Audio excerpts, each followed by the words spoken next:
Well, welcome. Tonight, we're going to talk to somebody who I've gone on record as saying is going for one of the most important positions in this town. The school committee dictates how 6 to 8 hours of our children's lives are spent every day. And as people who are as old as I am know, by the time you hit high school, the last couple of years I was lucky to get an hour or two with my kids. So we hope, and as always, I'll never ask you to vote for any specific candidate, but we all hope that you'll get out and vote. I mean, a few years ago, school committee came down to 17 votes, which, you know, when people say my vote doesn't matter, that night it really did. But let's start with an introduction. Thanks, Al. My name is Joe Morais, and I'm running for re-election to the Milford School Committee. So, Joe, I'll start and end every show like this with a basic question. I'm from Milford. Why should I vote for you? Take as much time as you want to answer. It's a good question. So I was born and raised in Milford as well, and I've really enjoyed my first term on the school committee, and I've learned a lot over those 3 years. And there are a lot of exciting things that are happening in our schools right now. We're going to be transitioning the leadership over from our long-term superintendent, Dr. Tremblay, over to Dr. McIntyre. The new Woodland School is nearing completion. We're going to be transitioning grades from Middle School East down to Stacy and down to Woodland. And that Woodland School project is really the capstone of our existing long-range plan. So at some point in the near future, we're going to have to convene a committee to get together and start to put together a vision for the next 10 or 15 years, and I'd love to be a part of that. So given all the changes that we're seeing within the school district, I think having that experience and the relationships that I've built over the last 3 years would be very beneficial. Was it what you expected? It was. It was. I spoke to a lot of people before I decided to run that first time, and I knew when I made that decision that this was going to be a long-term commitment. I wasn't going to do one term and out. So I knew right from the start that it was going to be at least 2 terms, and I knew that there's a lot more to this than just meeting twice a month. As you very well know, there's so much more that goes on behind the scenes, and so I knew exactly what I was getting into, and again, I've learned a lot and really enjoyed the experience. What made you first think about running for school committee?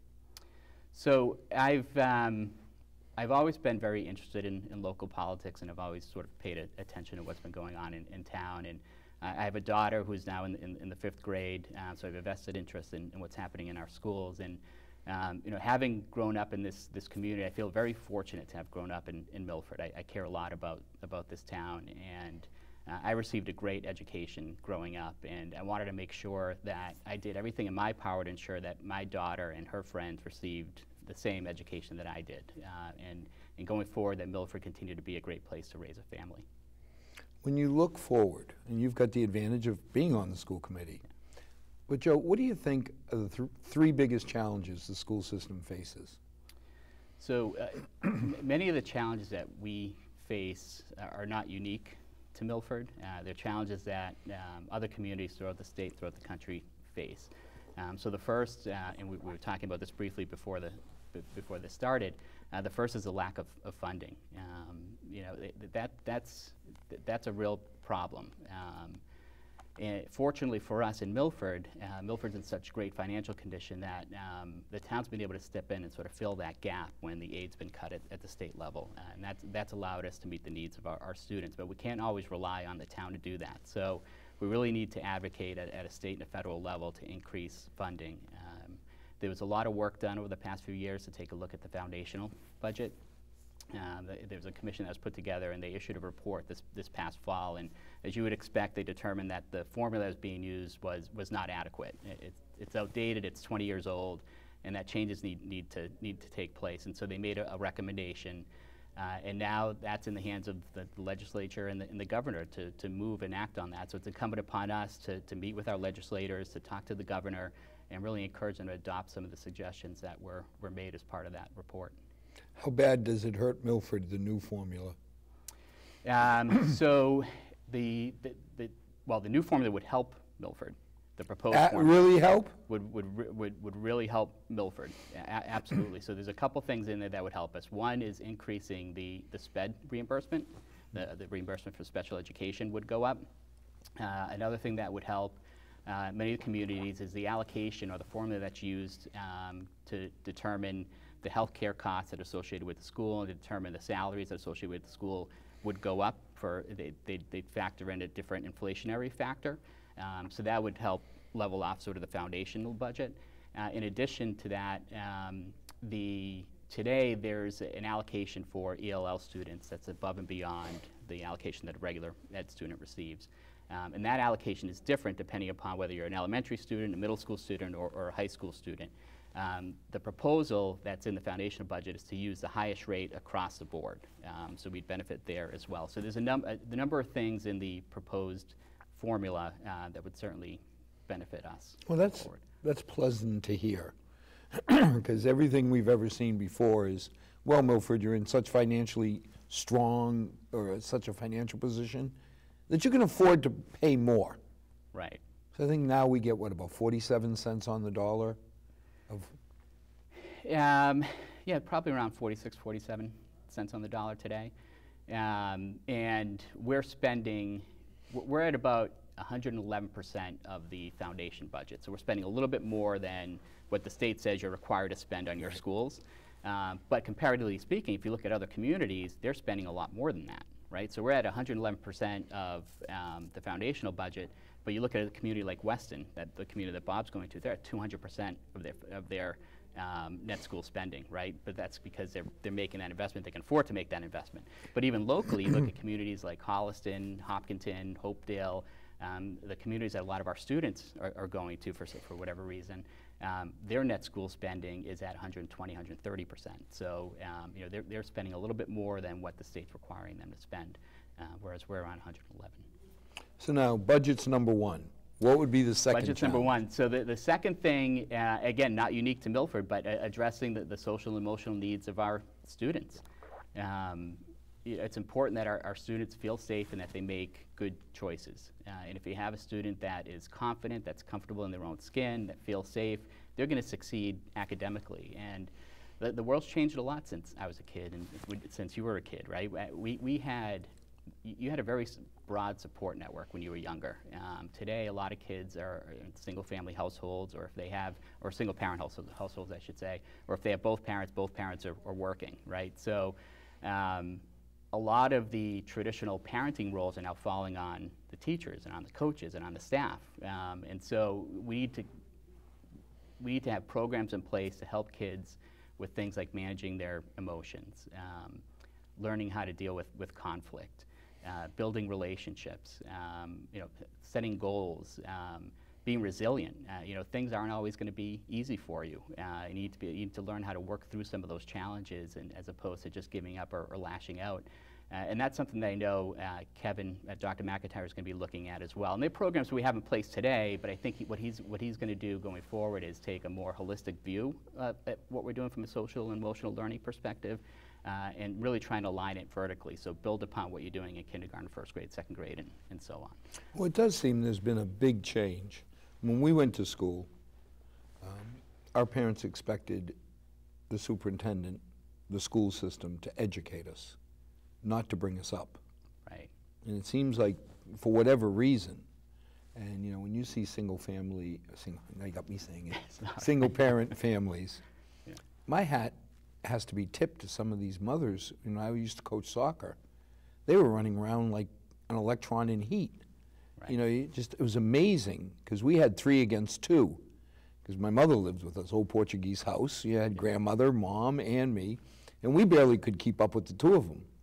I don't know how somebody, by themselves stays sane, never mind keeps up with everything. Yeah, it's definitely not easy, and that's why so much of it is falling in our schools today, and why these programs are so important to our kids. So you got budget is a challenge.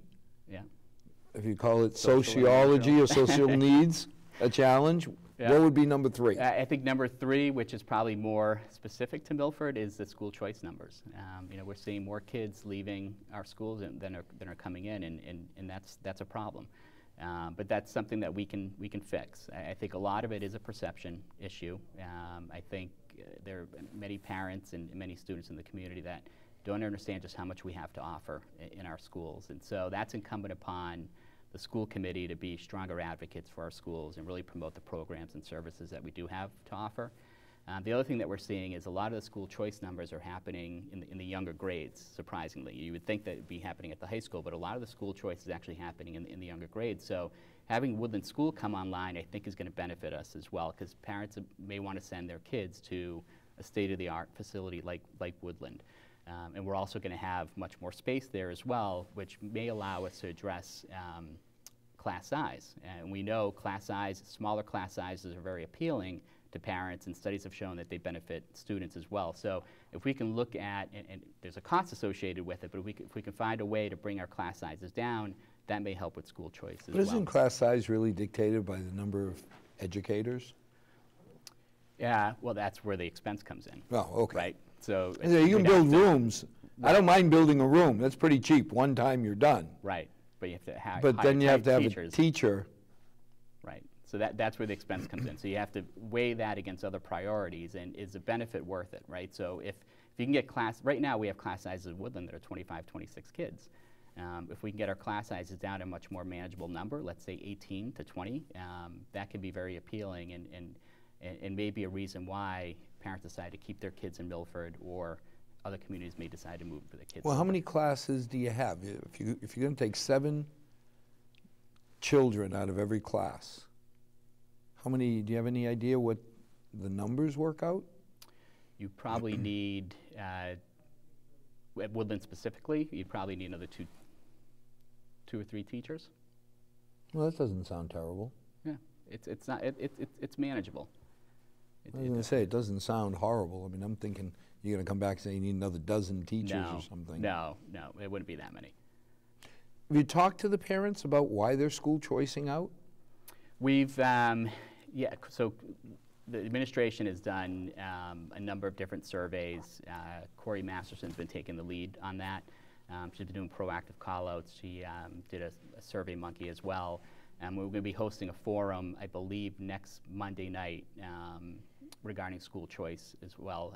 We've asked parents that have choiced out, as well as parents that have choiced in, to come and attend the forum to get a little bit more feedback. What we're hearing is the demographics are playing a role, or the perceived demographics. Some parents feel that the ELL population, the special ed population, is taking away a lot of the resources, which we know is not necessarily true. Fundamental perception. Right. And I mean, I ran into it, and I've said it a number of times on the show, when Tommy Davern had Middle School East. And he took such a fierce pride in the product, the children coming out of there. And I asked him once, I said, Tommy, why do your numbers suck?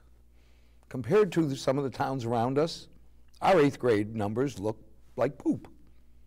And it was so funny because, Tommy was always so self-conscious and worried about. He looked at me and says, because you're ignorant.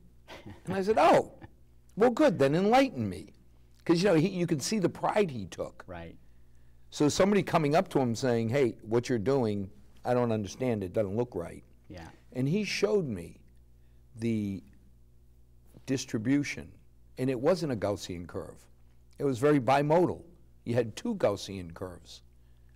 And he was right that when he said the top kids in Milford do as well as the top kids in any of the schools you want to bring. And he said, bring me, the Newtons, the Wells, the Westons, and all, let's look at our top kids. Right. And it made me feel a lot better, because then I understood that the average number didn't look so great. Right. So how do you deal with parents who say, okay, the diversity in Milford's going to hurt my child's education? Yeah, it goes back to the conversation that you had with Mr. Davern. It's educating them. To your point,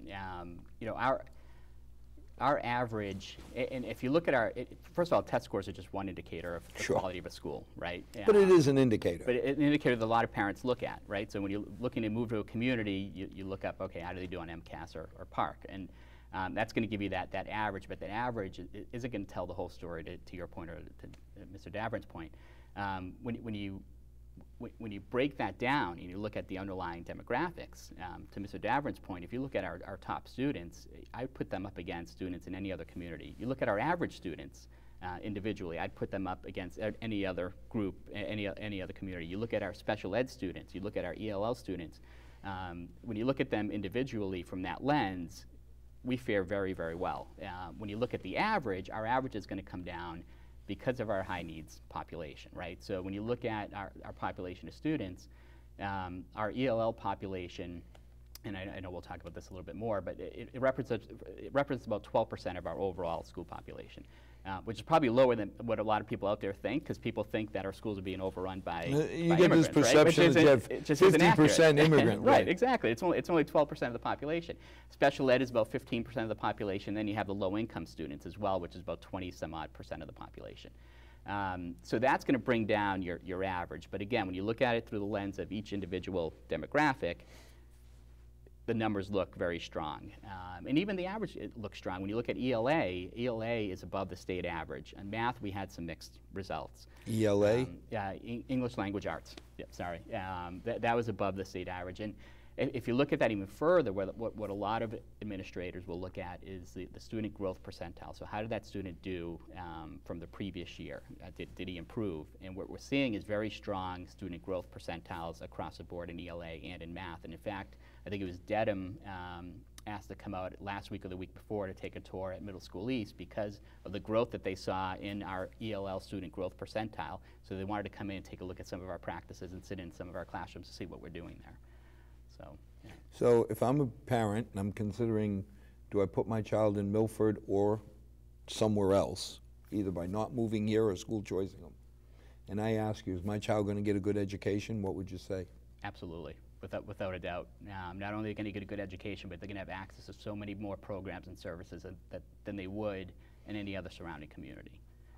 You know, and it's funny because I always told Bob Trombley, yeah, almost the late Dr. Trombley, yeah. as he leaves, but to me the ultimate judge are the universities and colleges that our kids apply to.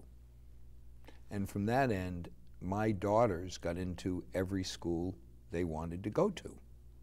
You know, and as I look at the schools our kids are applying to and getting in, and surviving, and graduating, there's some pretty high-powered schools that don't think Milford's too bad. It's really impressive, isn't it, when you look at the list of schools? Yeah, we're seeing kids go to Ivy League schools. We're seeing kids go to some of the best colleges in the country. What I found this past year, and I guess we've seen this trend now for a couple of years, is even though kids are getting into some of these Ivy League schools and some of these top schools, they're starting to get really smart around college financially. And what they're saying is, you know what, instead of paying $60,000 to go to Boston University, I'm going to go to UMass and pay a little bit less for my undergrad, and then for my graduate school, I'll go to Boston University or Boston College. So, you know, when you look at what schools that kids are going to, they're still going to those Ivy League schools, but more and more kids now are looking at state schools to start and then transition. When I graduated Holy Cross, I was amazed that my parents could pay $6,200 a year all in. Right, right. I mean, this year it's mid-60s when you factor everything in. Yeah, it's outrageous. It's like $5,000 a month. Right. No wonder. I mean, UMass used to be the ultimate safety school. First class out of Milford High, 74. When we looked, UMass, it was like, okay, you got your acceptance, you felt so good. Yeah. Because you're like, I don't have to learn how to say, do you want fries with that order? Somebody will take me. But now, you know, you graduate any private school, you know, a BC, a BU, a Holy Cross, it's $250,000. Right. I mean, if the parents can't foot the bill, that's a lot to put on a child. It is. It is. And the last thing you want is your child to come out of college with that amount of debt. Well, think about it. When you graduated, I think I had a whopping $32.80 in my pocket. Yeah. But I didn't have any debt. You know, and you got to buy a car or rent a place to live and do all the big people stuff that, you know, your parents always took care of. Right. I can't imagine where you start off if you already have $100,000 of debt that you have to pay back. Right. And there is a lot of aid out there. There's a lot of support, but kids are getting, and families are getting much smarter around college planning, and they're starting to look at some, and I think a lot of students are realizing now that, you need to go to grad school as well. I mean, when we were younger, you'd get your undergrad and You were done. you were done. But now more and more are starting to realize that they need to go to grad school. So for their undergrad, let's go someplace a little bit more cost effective, and then we can move on to Well, there's grad school. marketing programs, because like Clark, if you held a certain, I don't know what the grade level was. My daughter Lexi had a 3.95 her last 3 years. So they gave her a free master's. And that was always one of the carrots, Yeah. is that if you can keep your grades above a certain level, your master's, you can come here for free. You know, that certainly has to, you know, it's $50,000 or $60,000 that you don't have to spend. Right. Yeah, it's very appealing. You know, and then if you go the sciences, we never worried about grad school because as a chemist, the man with the beard and the big hat did away with indentured servitude, except in chemistry. Right. You could go to chemistry as a grad program to get your PhD, and they paid you like $5,000 a year. Yeah. So you didn't have to really pay anything, but you had to work countless hours in the labs and helping out. But at least it was not taking on more debt. Right. Yeah, so you're willing to do it. So now, this year, you talked about budget. When we took on Woodland without a debt exclusion or the profanity 2.5 Yeah. override, we said for 3 years it's going to be really, really tight. This is year one of really, really tight. Right. How's the school department going to deal with it? Well, so we started having conversations around the budget, and obviously we're approaching it as conservatively as we can. You know, there's still going to be an increase, but we're trying to manage that, and we're going to start having meetings with the FinCom over the next few weeks or next few months as we get closer to town meeting and start working through some of the budget concerns. But you know, I think first and foremost, we need to make sure we're meeting the needs of our students, and you know, we need to do that in a fiscally responsible way. But if there's a cost associated with some of these programs, then we need to get creative as to how we're going to offer them, right? So if the town doesn't have the funding for some of these things, then you know, in my mind, I always want to try and avoid cuts and layoffs as much as possible, obviously. So we need to get creative and find ways to raise revenue. And when you look at some of the things that generate revenue for the town, you know, whether it's, you know, we don't have busing fees today. I don't want to implement busing fees, but we don't have them in place today. Our school lunch fees are very competitive compared to the state. You look at the fees that we charge to rent the facilities, to rent the fields, those are very competitive. You know, you'd want to look at any source of revenue and determine, can we afford to increase that without it impacting our families negatively, right? So I think that'd be the first thing I would look at. If we can't get the funding from the town, we can't get the funding from the state, can we generate the funding on our own? And then at that point, if we find that we can't, then you have to start looking at some of the programs and some of the services that we offer. And what are the programs that have the lowest utilization, and start looking at those programs first.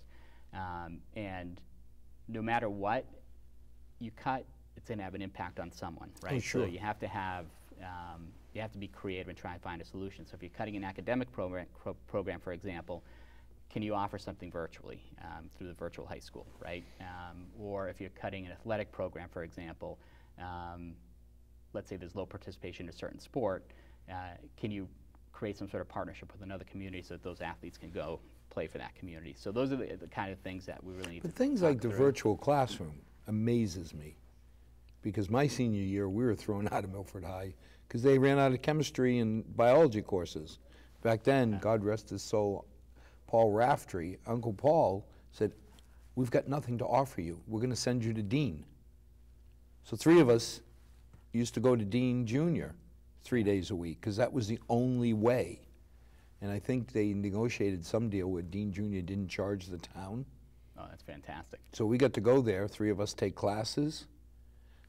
How much, but that meant we had to get a car. Yeah. And back then, I mean, you know, Portuguese family, it's not like we're swimming in money. Right. So, yeah, I got a 65 Chevelle. Walk to Franklin. Yeah. Yeah, we were worried. We were worried. Bicycles, you know, Right. how well they do in the winter. Yeah. But now, things like that virtual classroom, you get to compete against some of the top kids across the state and across the country. Right. And you really get to learn. Right. You don't have to throw kids out of our school system. Right. Yeah, no, it's a great resource, it really is. To your point, you're really able to customize the education for the student. So if you have a student that's excelling in a certain field, you can really continue to challenge them and push them using the virtual schools. And then to the earlier discussion, if there's a situation where you have a certain program with low utilization, that's a way to maybe save some money, but still offer that child or that student the same experience. Well, and again, or similar we experience. talk a lot about special needs, and too many times we only look at the kids who need a little help towards the middle. The top 10% of our students are special needs kids. They have unique requirements to really make them blossom. And you know, my daughter put it in perspective once, because she's traditional special needs teacher. And she said, Dad, my job is to get every child that's given to me up to their potential. Right. The potential is going to be very, very different, you know, in all the kids she has. And she explained to me that, you know, some kids are not going to get to the same level as the others. But if they've reached their potential, I've done my job.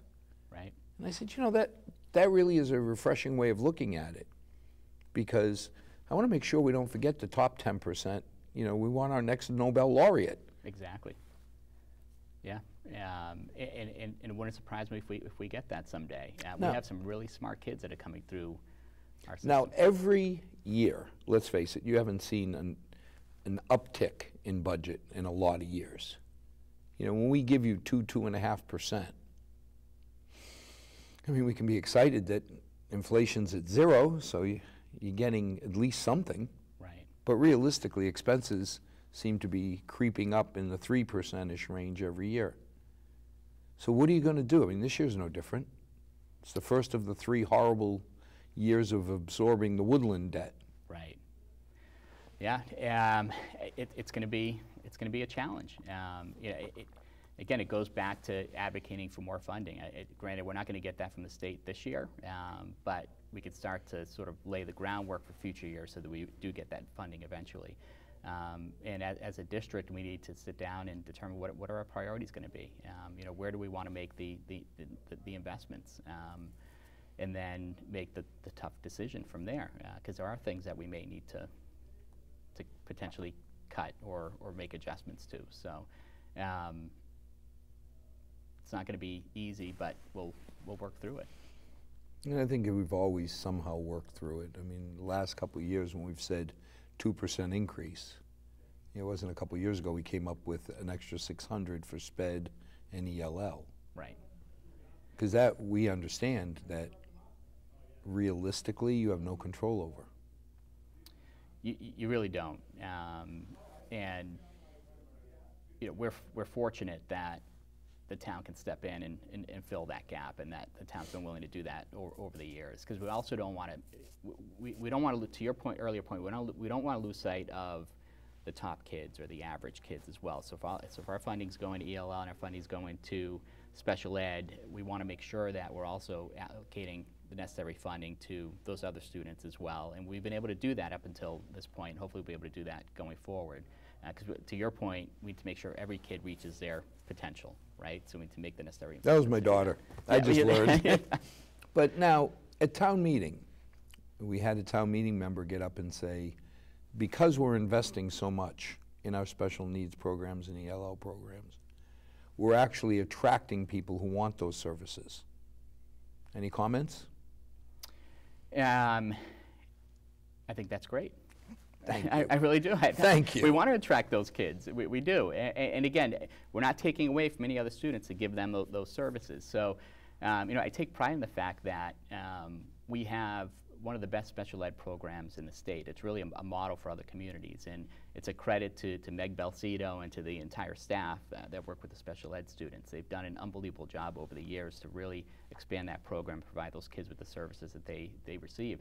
we're starting to see the same thing on the ELL side as well with Jen Lancaster and the staff that we have there in place. I mean, Jen is one of the most passionate advocates for those ELL students and one of the most knowledgeable people when it comes to ELL. Other communities constantly reach out to her for advice and guidance. The state reaches out to her for advice and guidance. We're seeing a tremendous amount of support from the staff. Just recently, Jen held a number of sessions to get our teachers dual certified. And we had 20 some odd teachers that volunteered their time to get dual certified because they knew that was the best thing for their students. So I take a lot of pride in the fact that we have such strong special ed programs and strong ELL programs, and we have very strong programs for our more advanced kids as well and the other kids in the middle. So, well, I think one of the misconceptions is that these ELL kids are illegal aliens. Yeah, it's just not true. It's just not true. The feds put them here. And I got criticized for saying, once they arrived in Milford, they're our kids. End of story. Absolutely. You can debate immigration policy, but the last time I looked, Milford doesn't get to deport anybody. We don't. We don't. And Milford has always been, as you know, Milford's always been a very diverse community. It's something that we take a lot of pride in. You know, when you talk to these students and you talk to their families, the stories sound very familiar. The stories that we've heard from our parents, from our grandparents, the stories of sacrifice, stories of hope. You know, my parents, like yours, immigrated here from Portugal when they were teenagers. So growing up, we spoke Portuguese in the house. So when I went to kindergarten, that first year was. Oh, you were one of those bad kids. I was one. Yeah, you're one of those bad kids I've heard about. I mean, I really got a kick out of somebody explaining, these are the bad kids. I said, really? I'm glad nobody ever told me. Right. Because we never spoke English in the house. It wasn't until you walked out of the house you said, what are these people talking? Exactly. Turn on the TV. You know, that's where you'd learn it.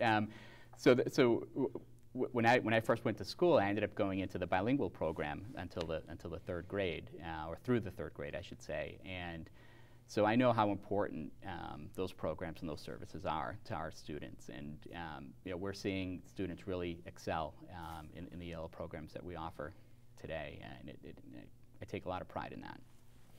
Yeah, we had the Prospect Heights ELL program. You went out in the playground and you learned English. Right. Because otherwise you couldn't talk to more than half the kids over there. Right. Yeah. We've got the possibility of adding programs someday.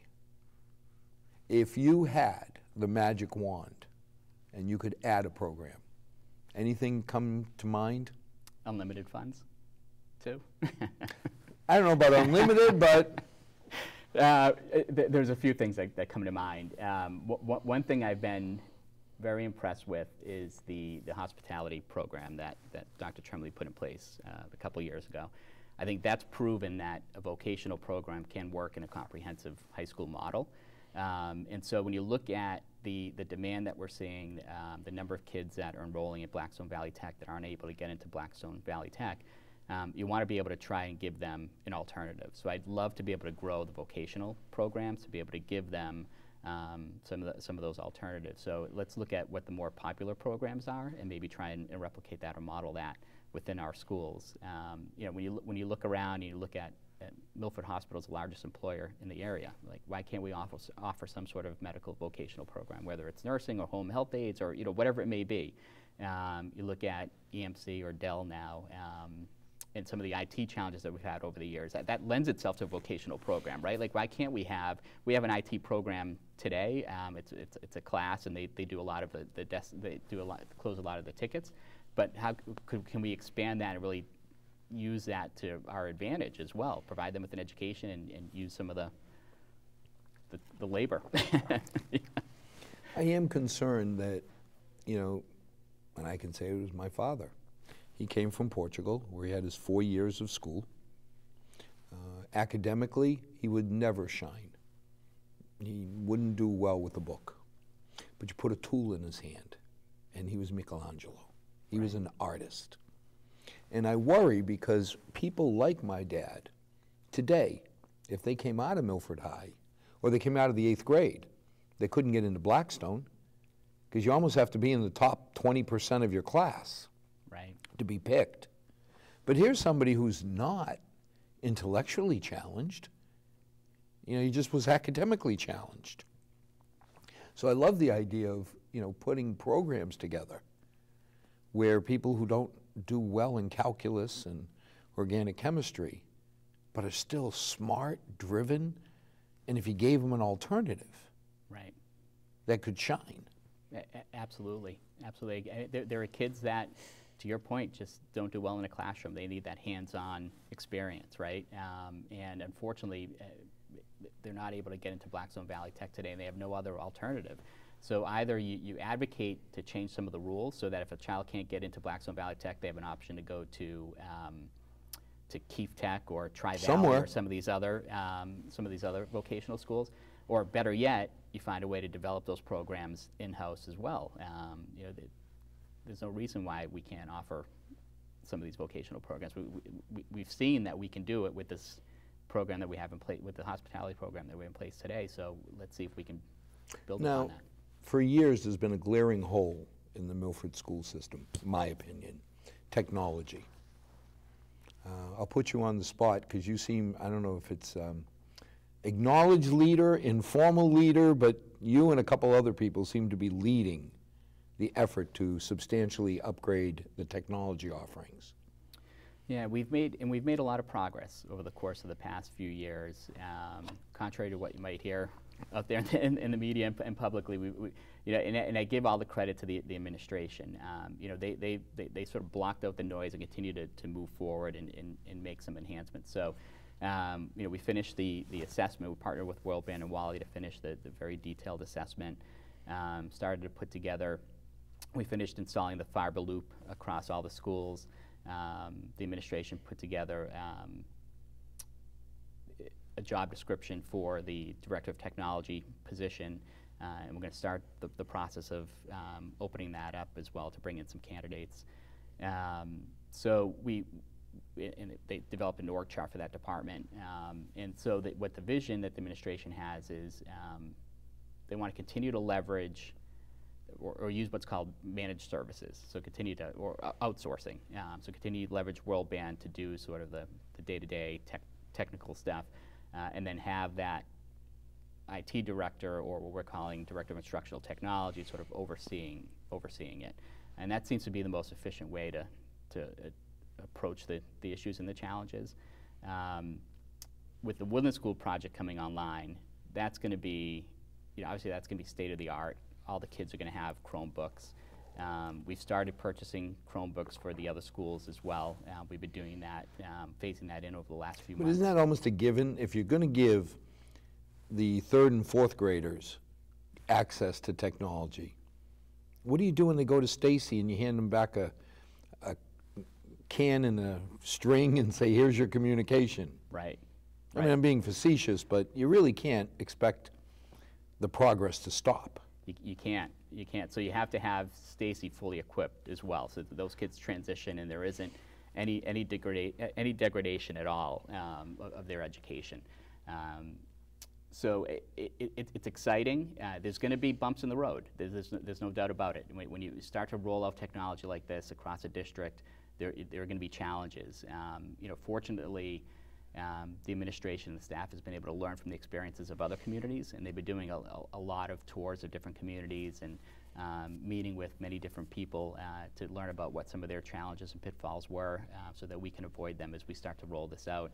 Professional development is going to be another big piece of it as well, so making sure that teachers understand how to integrate this technology into the classroom efficiently and effectively. Well, the teachers seem to be screaming for it. Again, I go back to listening at dinner tables, how it's great we have this new wide, open loop, but now I don't have technology to access it. Right. And then all of a sudden, I think it was about the beginning of the year where I heard, I can get on the internet. All my programs are working. So that was an exciting thing to hear. It is. It's really exciting. And the teachers are really running with it. They're being very, very creative. Some teachers are using what's called the flipped classroom model, where they're recording videos of the lesson plan, and kids are able to watch that at night when they're at school. So they can then come in the following day and they're prepared with the questions that they had from the lesson, and they're able to really get their hands dirty and talk about the subject matter. So there's been a lot of progress made. We've already migrated from Outlook over to Google Mail for the email service provider. So we're going to be using that Google platform for everything going forward. So it's very exciting. To your point, the teachers have fully embraced it. They're really excited about it, and they're really leading the charge. And what we're finding as part of these professional development programs that we're having, the teachers are actually running those. So the teachers that have been using the technology in the classroom are coming out in the meeting with their peers, and they're talking about how to best use that in the classroom. That's the most effective way to do it, right? As opposed to having a principal or administrator sort of coming in and saying, hey, this is how it needs to be done. You can't force it. Exactly, right. Now, there was a perception out amongst the residents that, let's call it, there was a urination contest going on, a power play between town government and school. Are we over that now? I think we're over that, yeah, absolutely.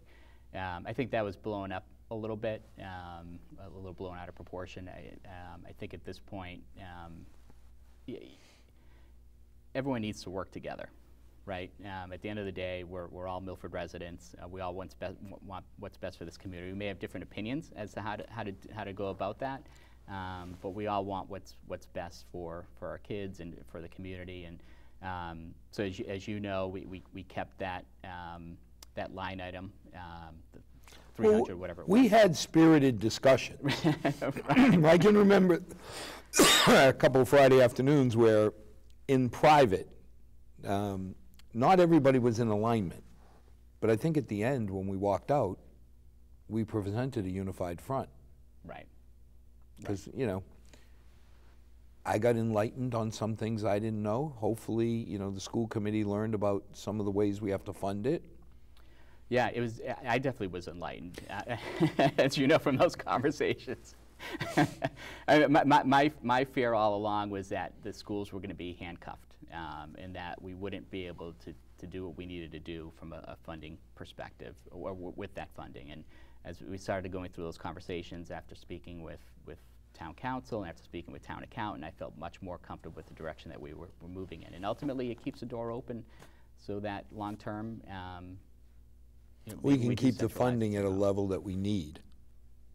Right. I mean, that's really, I think the issue that you bring up was legit saying, is there enough funding? We can always argue there's never enough. But within the funding we have, I don't think anybody's interfered with the school committee's ability to use that funding. No. And that's what, that was essentially the compromise. Right.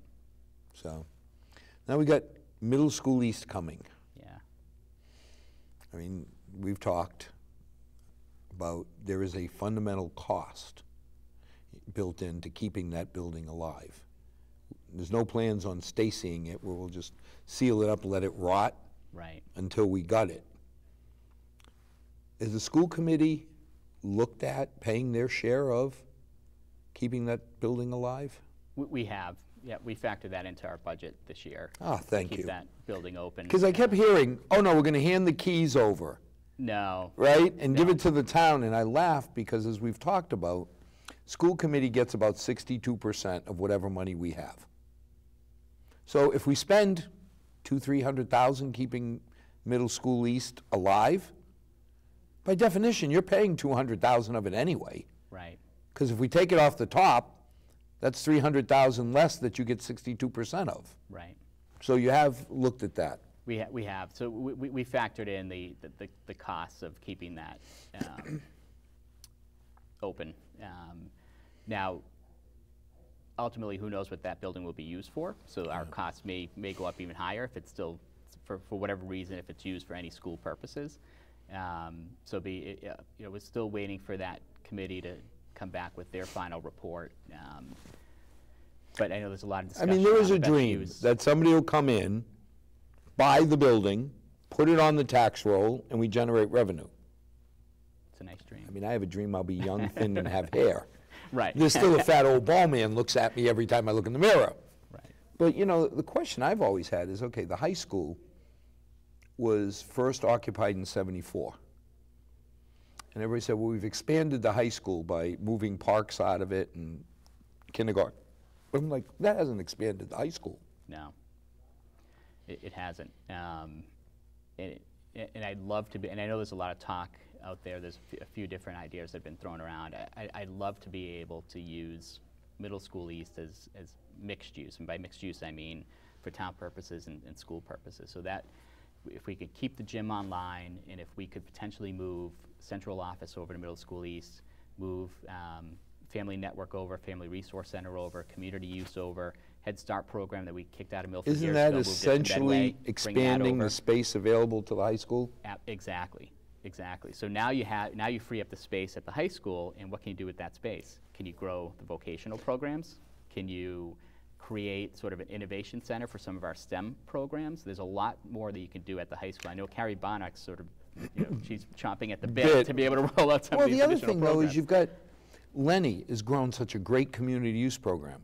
Right. But talk to anybody who wants to see Lenny or, young Miss Walsh, Jen, any of them before 3 o'clock.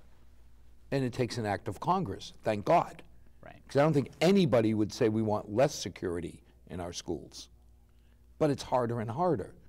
It'd be wonderful if they had their own space somewhere else where you're not having to compromise the security of kids to make it easier to access Lenny and Jen and their program. Yeah, absolutely. Family Resource Center is the same thing. I mean, you have new families coming to Milford. They're going to where Shining Star is today to meet with the Family Resource Center representatives, and then they're sending them over to Town Hall to do what they need to do at Town Hall. So if you have it all in one building, or if they can go across the street, it's just a much better experience. I've heard the word, if we keep the gym open. Well, we're getting a brand new full gym at Woodland, so why do we need the one at middle school? Well, we already have that today. But I laugh, because I sit there and say, wait a minute, if you look at, we had the same argument about soccer fields. Yeah. Why do we need to re-turf a soccer field if we're getting a whole field at Woodland? Because there's so much more demand. I can't imagine taking a court like Middle School East offline. Right. Not to mention, not only do we have the demand, it generates revenue, right?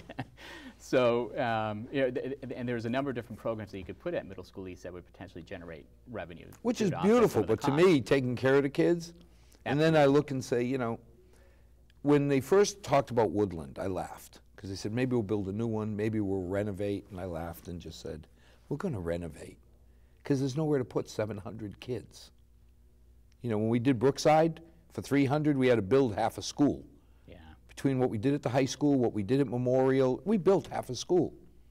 There was no way in my mind we were going to park 700 kids. Right. So, I look at Middle School East and I sit there and say, wait a minute. It's good we're going to go through the due diligence. But anybody want to take me up on a bet that we're not going to end up saying, boy, we need administrative space if we're going to expand the high school programs? Where's a logical place to put it? We need space from the town hall perspective. Okay, boy, wouldn't that be nice to have it next door? Right. And then we need to keep the gym alive. Right. I hope that's what the final outcome is. We'll see how things play out. But I think what you say makes a lot of sense. Well, I'm just curious, because I keep asking. Yes, I would love to be young, thin, and have hair again. I'd love somebody to come in, write a big check, and buy the building so we could do something else. But I keep looking in the mirror saying, no, no younger, no thinner. Right. And the hair certainly is. Right. Some talk has been made about school aides, that we're underpaying them, that we should substantially raise their pay.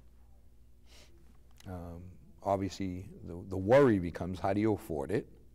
And then if you give them $15,000, $20,000 raise, what do you do for the teachers? Yeah. Any thoughts? Yeah, so I think that's been a little overplayed as well. So what we're looking at is increasing the hourly rate of the behavioral assistants, and we're looking at maybe a $2 increase, going from $13 an hour to $15 an hour, which is really only about $2,500, $3,000 per behavioral aid. And the reason we're considering that is, well, there's a couple of reasons, but one, we need to be able to offer a fair and competitive wage. What we're finding is that we're spending the money to train these behavioral aides, and they're leaving to go to other communities to make more money. And we're just not, our salary is just not competitive. They're leaving to make $8, $10 more an hour than what they're making here. So that most importantly is having an impact on our students and our students with the most needs, because they, you know, when they lose someone like that, someone that they built an attachment to, that really has an impact on their development. So we need to retain some of these behavioral assistants, and so what we're looking to do is sort of phase in some pay increases. So it's not a broad brush across the board. For all our aides, no, it's just the behavioral assistants that we're looking at right now. That makes a little more sense, because I kept thinking, you know, where are you going to get the money for this? Right. Right. Yeah. No, it's just the behavioral assistants. You know, it's still a decent chunk of money, but we think it's money well spent. Now, the other thing that the rumor mill is out is about busing kids less than 2 miles. Yeah. Yeah. That's too expensive. In my mind, we looked at the numbers. We met with Lenny. You know, I understand the rationale. We want our kids to be safe, and we don't want to make a 6 or 7 year old walk a mile or 2 miles. But to be able to roll out that program, it would cost us. But do we now? I thought kindergarten automatically. Kindergarten automatically gets a ride. So it's really the first grade, second grade. So third first graders. and second graders. Right, right. And many of them are, you know, their parents are walking them to school, or they're being driven to school. So there aren't that many students that. But again, I think it's a noble gesture. I think it's wonderful. You know, I'd love to see them on, you know, Greyhound, air-conditioned, wonderful buses. Nobody would argue it's not a great idea. Right. You know, but even, you know, little school buses cost a lot of money. Yeah, it's just not cost effective. I mean, that would cost us upwards of $300,000 to be able to offer that service. So when you start to look at that and you start to prioritize that with some other initiatives, it just didn't make sense at this time, or it doesn't make sense at this time. Well, no, I mean, I can see it, because you turn around and say, if I got to come up with $300,000 somewhere, where's the best place? Am I going to cut a program, or, right? You know, $300,000 probably buys you 3 teachers. More, yeah. Well, I mean, by the time you put in $25,000 of benefits, that always amazes me. You know, our teachers don't get $100,000. Right. They should, and I'd love to someday be able to advocate that every dang teacher gets $100 grand. If you'd ever use those 2 little words, at will. Just like in industry. Right. At will. So the bottom 5% every year gets replaced, just like we do in industry. Then I'd love to fight and make it so that teachers can afford, right, you know, to really go into teaching. Because today, you have this feeling that most of the people who go into it have to have a passion for it. They really do. You're right. And you bring up a great point. It's why it's so difficult when you're trying to make cuts to meet your budget. You know, layoffs aren't always the answer. 'Cause in the corporate world, it's completely different, right? In the corporate world, going through a layoff can sometimes be healthy. You know, it's a way to sort of, I don't want to say let go of your dead weight, but it's one No, way you to are culling the herd. right? You're taking the lowest 5% out. You are. With the union and with teachers, it's much different. Because when you go through layoffs, it's really based on more on tenure. So you could potentially be laying off someone who's very qualified, who's you know, who has a lot of potential, but they just don't have the service, and you know, that can ultimately hurt you as a school district. So you know, oftentimes you hear, you know, just lay off some teachers, and it's not that easy. It can be very counterproductive. It's not only that, but with today's unemployment rules, I think people forget that in municipal government, you pay dollar for dollar. Right. So the company, your company, my company, pays into a pool. And when they lay somebody off and they collect unemployment, it's pulled from that pool. We don't have a such thing in municipal government. You lay off 5 people, in 3 months, we get a bill for every dollar that was paid to them on unemployment. Right. So it is dollar for dollar, and then you're paying somebody unemployment sometimes for another 6 months, So it's not like you can just lay them off and replace them. Right. Because we did the study years ago, and you had to lay off 1.6 people to effectively save one person's salary. You know, so it is very different in that case. Right. So we're coming down to the end. I'm from Milford, Joe. Why should I vote for you? So right where we started. As I mentioned earlier, I was born and raised in this community. My wife was born and raised in this community. I love being from Milford. I feel very fortunate to have grown up here and have received the education that I received. And I will do everything in my power to make sure that my daughter and her generation receives the same quality education that I did, and that future generations in this town receive the same quality of education that I did. This is a great place to raise a family, and I want to do whatever I can to continue to make it a great place to raise a family. And personally, I'll say thank you for everything you've been doing. I mean, we've not always agreed, but it is refreshing that, the last time we went in a totally diametrically opposed, and when we came out, we had a unified position that said, this is the best for the kids. Right. And I'd like to see more and more of, especially local politics. I mean, that you can have disagreements privately, but we don't have to go air them in public. Right. Absolutely not.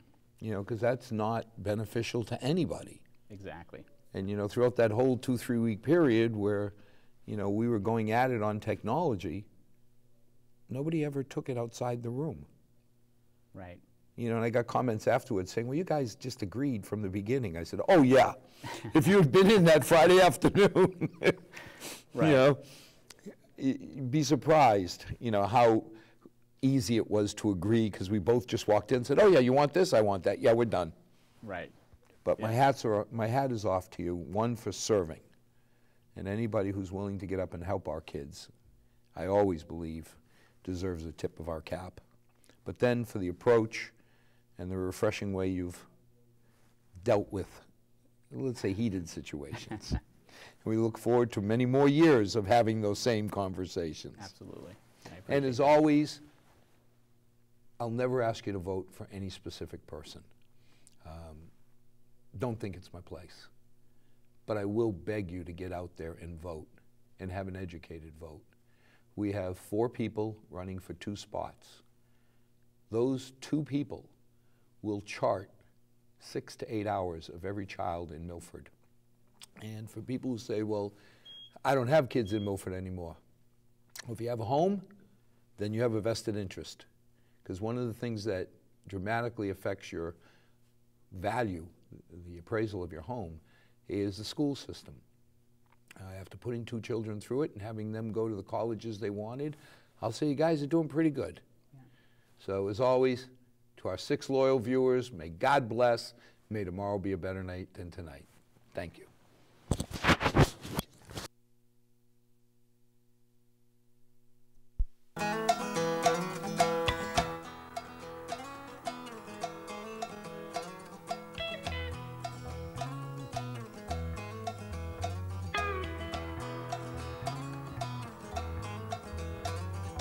Not too long since I've been